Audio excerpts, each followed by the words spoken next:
E aí, pessoal, tudo bem? Hoje a gente dá início ao último conteúdo da nossa disciplina de biomecânica, nesse contexto dos estudos continuados emergenciais, falando sobre biomecânica dos membros inferiores. A primeira articulação a ser comentada nesse sentido é a articulação do quadril, que é formada ali pelo osso ilíaco e pelo fêmur, né, sendo aí a articulação mais proximal em relação às outras no membro inferior. Basicamente, é uma articulação esferoide, justamente pelo formato que a gente observa na cabeça do fêmur, e essa cabeça do fêmur vai se encaixar dentro do acetábulo, que é essa estrutura, essa cavidade feita justamente para abrigar a cabeça do fêmur. Então, é uma articulação triaxial, né? Sendo assim, ela trabalha, né? Ela faz movimentos nos três eixos possíveis. Em relação à estabilidade dessa articulação, eu destaco aqui os ligamentos mais profundos, né, as estruturas moles que vão dar a estabilidade articular necessária. Então, nós temos três ligamentos, né, o ligamento iliofemoral, ligamento pubofemoral e ligamento isquiofemoral, todos representados aqui nessa imagem.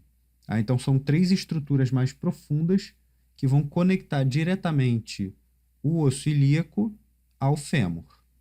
Um adendo importante a se fazer em relação à estabilidade articular é falar um pouquinho sobre a musculatura profunda que vai ajudar na estabilização dessa articulação. E aí há uma importante relação entre a coluna lombar e o quadril. Então aqui a gente tem a imagem de dois músculos, né, que cortam a articulação do quadril. O primeiro deles, o músculo ilíaco, e o segundo deles, o músculo psoas maior. Tá?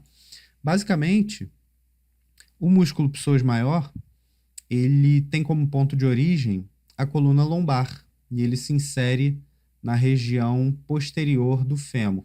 Toda vez que o músculo psoas maior é ativado, ele promove um movimento de flexão do quadril, né? Quando o sujeito eleva o joelho em relação ao tronco.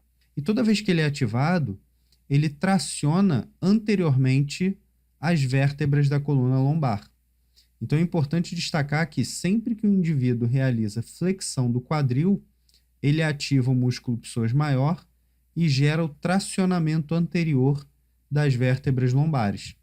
Isso força, né? Isso gera ali uma força de cisalhamento, uma força de deslizamento, tracionando as vértebras anteriormente. Então, para quem tem algum tipo de problema na coluna, muitas vezes esse movimento de flexão do quadril ele pode ser problemático para a estrutura da coluna.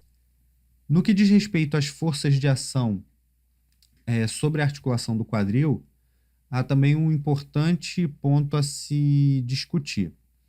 Basicamente, o que a gente vai observar são três forças principais quando o indivíduo se encontra em posição ortostática. Então, a primeira delas é uma força localizada no centro do corpo, em sentido de cima para baixo, inferior, que é o peso do próprio corpo. Uma segunda força com sentido de cima para baixo é a força muscular, que vai auxiliar na manutenção da postura do corpo na posição ortostática, na posição de pé. E, por fim, a gente tem uma força de resistência gerada pelo solo, que vai ser aplicada, né, de baixo para cima em relação ao quadril. E aí um ponto importante, a gente vê aqui duas forças atuando, né, três forças, perdão, atuando em sentidos opostos, porém em posições diferentes, gerando forças de cisalhamento nessa região. E essas forças de cisalhamento podem gerar uma lesão bastante comum, que são as fraturas, sendo essas lesões mais comuns principalmente em indivíduos idosos e, em especial, aqueles que possuem quadros de osteoporose.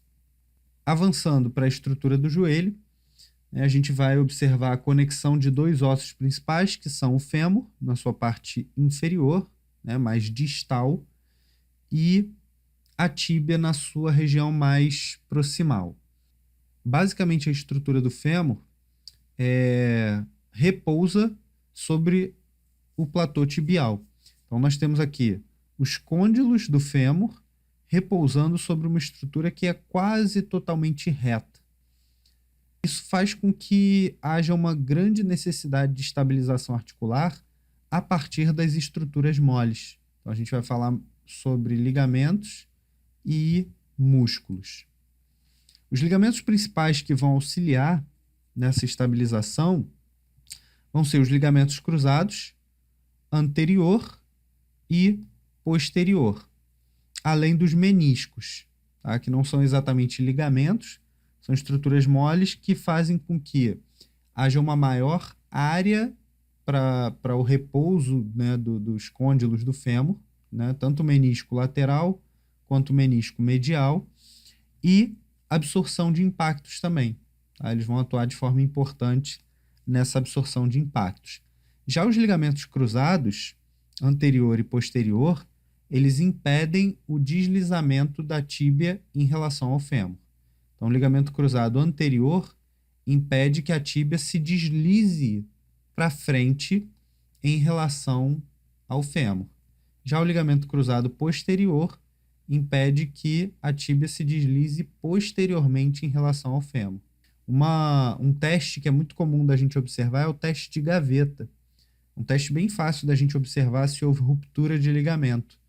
Então, quando há suspeita de ruptura de ligamento cruzado anterior, por exemplo, o médico vai tracionar a tíbia anteriormente em relação ao joelho do sujeito, né? Para isso ele assume uma posição sentada, num ângulo ali de 90 graus com o joelho, e o médico, quando faz essa tração, caso o ligamento esteja rompido, é fácil de se observar um deslizamento exagerado da tíbia em relação ao fêmur. Mesma coisa no ligamento cruzado posterior.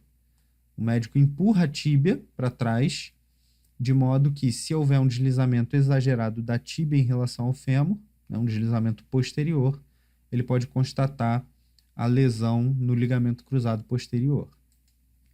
Aqui uma série de outros ligamentos, né, eu vou destacar o tendão patelar, que fixa anteriormente o fêmur à tíbia e ainda auxilia, né, na fixação da patela.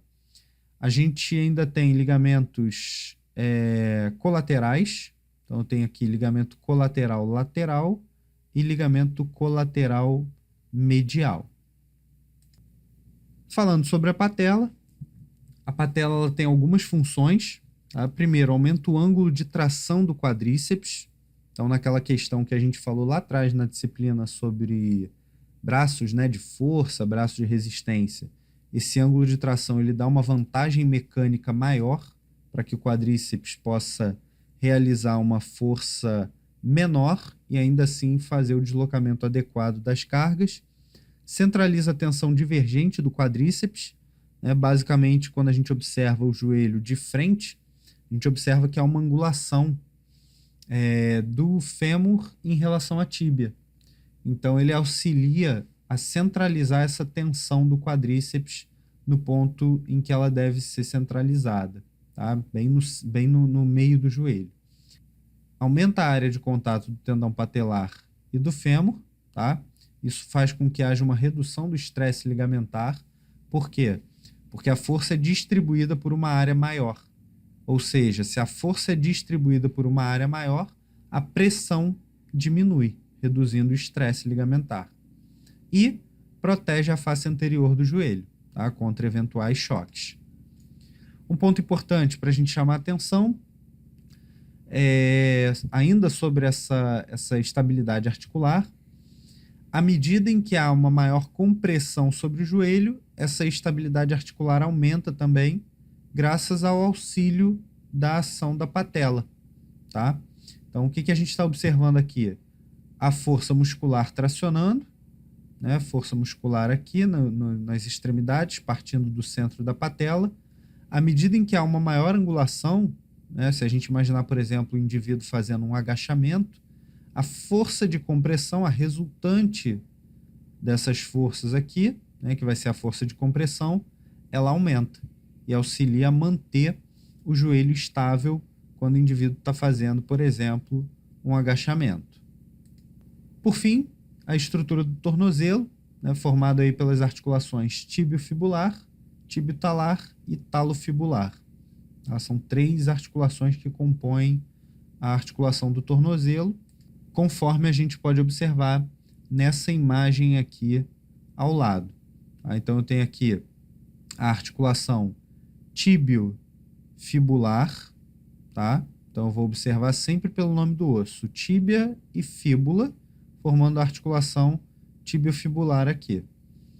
Depois, tíbio-talar, então eu estou falando de tíbia e do talos, tá? Formando essa segunda articulação, e talofibular, do talos com a fíbula. Tá? Então eu tenho essas 3 articulações compondo o tornozelo. Em relação à estabilidade, né? A estrutura mole principal aí nesse sentido, além dos ligamentos, é o músculo tricepsural, formado pelo gastrocnêmio, né? Tanto o gastrocnêmio medial quanto lateral, e pelo músculo sóleo, que é mais profundo.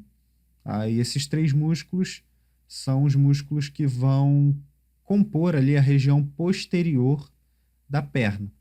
E basicamente eles são os principais músculos que cruzam a articulação do tornozelo. São os músculos que fazem a flexão plantar, tão necessária para que haja o deslocamento do corpo humano. Em relação aos movimentos, nós temos dorsiflexão, flexão plantar e os movimentos de eversão, quando o sujeito desloca lateralmente o pé para fora, né, lateralmente, e a inversão, quando o sujeito desloca medialmente o pé, né, mais para dentro, puxando para o centro do corpo. No que diz respeito à principal tarefa, né, digamos assim, da articulação do tornozelo, a gente vai falar aí de corrida e caminhada, né, o processo de deslocamento, de marcha humana. É uma articulação que recebe muita sobrecarga. Por quê? Porque ela recebe a sobrecarga de todo o corpo. Então, sustenta o peso das pernas, das coxas, do tronco, dos braços, da cabeça. Então, a sobrecarga é bastante grande sobre essa região. Então, a gente observa aqui nos 2 padrões motores.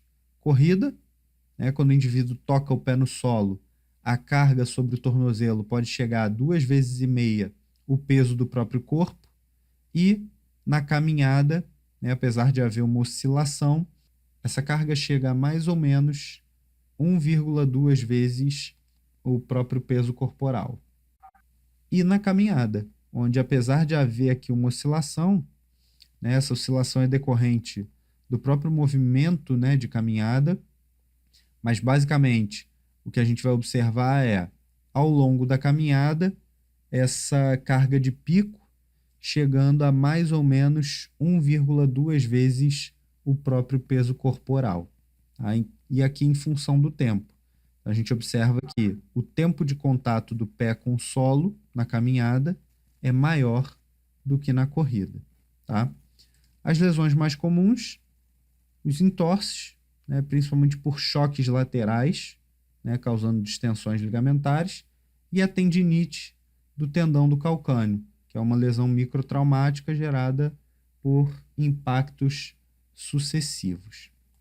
Pessoal, espero que tenha ficado claro. A gente se vê no nosso próximo encontro. Até lá!